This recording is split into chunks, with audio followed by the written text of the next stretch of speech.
Hi, students. We just finished chapter 3 of Where is Here in Dinosaurs Before Dark. So, Jack and Annie landed in this mysterious place. They don't know where they are, but they see a pterodactyl, this guy on the cover page. So, Jack's little sister Annie climbs down the tree house and she was about to touch the pterodactyl. Would you guys do that? I don't know if I would or not. I might be too scared if I had the opportunity, but we'll see what they do. But we are on chapter 4 called Henry.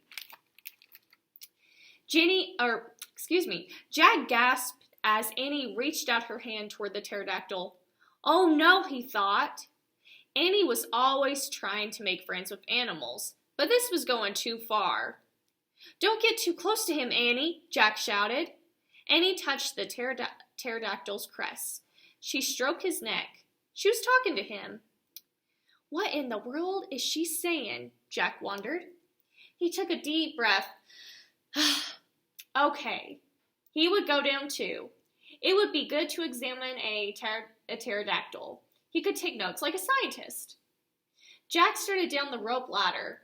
When he reached the ground, he was only a few feet away from the creature. The pterodactyl stared at Jack. His eyes were bright and alert. He's soft, Jack, said Annie. He feels like Henry. He's no dog, Annie. Oh, so Henry is their pet dog back home in Pennsylvania. Feel him, Jack, said Annie. Jack didn't move. Don't think, Jack. Just do it, Annie said. Jack stepped forward. He reached out very cautiously. So cautiously, he's taking precaution. He's kind of nervous. He's checking his surroundings before he touches the pterodactyl. So he's being very careful. He brushed his hand down the creature's neck. Interesting, Jack thought. A thin layer of fuzz covered the pterodactyl's skin. Soft, huh? Said Annie. Jack reached into his backpack and pulled out a pencil notebook. He wrote fuzzy skin. Now, I would never thought that a dinosaur would have fuzzy skin. I would think they would have very dry, very scaly skin because I feel like they are more like a reptile kind of skin, but I would never expect them to have fuzzy skin. What are you doing? Asked Annie. Taking notes, said Jack. We're probably the first people in the whole world to ever see a real live pterodactyl. Jack looked at the pterodactyl again. The bony crest on the top of his head was no longer than Jack's arm.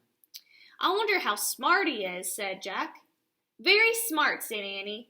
Don't count on it, said Jack. His brain's probably no bigger than a bean. No, he's very smart. I can feel it, said Annie. I'm going to call him Henry. Jack wrote in his notebook, small brain. And then there is Annie, and there's the pterodactyl, and there's Jack, and they're in this place. Well, they don't really know, but the land of dinosaurs. And there's palm trees and mountains in the background. And he's taking notes in his notebook like a scientist. Jack looked at the creature again. Maybe he's a mutant, he said. The pterodactyl tilted his head, and he laughed. He's not a mutant, Jack. Well, what is he doing here then? Where is this place? Now, mutant means kind of like he's not real. He's like a robot. Annie leaned close to the pterodactyl. Do you know where we are, Henry? She asked softly. The creature fixed his eyes on Annie. His long jaws were open and closing like a giant pair of scissors. Are you trying to talk to me, Henry? Asked Annie. Forget it, Annie, Jack wrote in his notebook. Mouth like scissors. Mouth like scissors. Did we come to a time long ago, Henry? Asked Annie. Is this a place from long ago? Suddenly, Annie gasped. Jack! Jack looked up.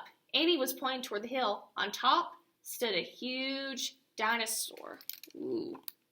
Now that's a triceratop. And that is the end of chapter 4 of Henry. So now we know their dog is named Henry, and they named their pterodactyl Henry. And on chapter 5 is the next chapter we're going to read, and it's called Gold in the Grass. So, I wonder if they find some gold somewhere in this land of the dinosaurs. That would be pretty neat if they did find gold. I'll catch you guys next time.